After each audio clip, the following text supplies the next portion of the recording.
தெய்வம். அதாவது லட்சுமி தெய்வம் செழிப்பின் தெய்வம். பொருள் மற்றும் பொருள் அல்லாத செல்வம் மற்றும் செல்வம் மற்றும் அழகுடன் தொடர்புடையது. அவர் காக்கும் தெய்வமான விஷ்ணுவின் மனைவி.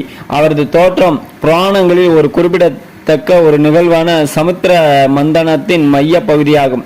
லட்சுமி தந்திரத்தின்படி மகாராஷ்டிரியின் இறுதி வடிவத்தில் லட்சுமி தெய்வம் தங்க நிறத்தில் 4 கரங்களை கொண்டுள்ளது.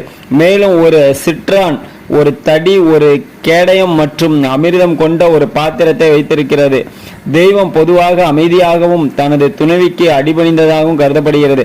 அவரது இருப்பிடம் வைகுந்தத்தில் உள்ளது. அவரது வாகனம் பொதுவாக யானை அல்லது ஆந்தை. இருப்பினும் அவர் பொதுவாக தாமரையின் மீது அமர்ந்திருப்பார்.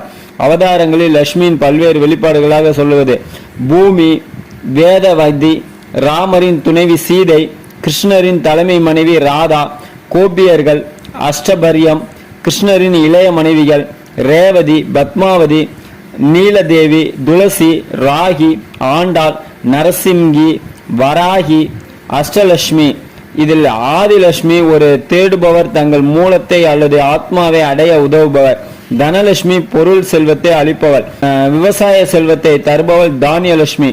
கஜலட்சுமி மிருக செல்வத்தை கொடுப்பவர். சந்தனலட்சுமி சந்ததிகளை அருளுபவர்.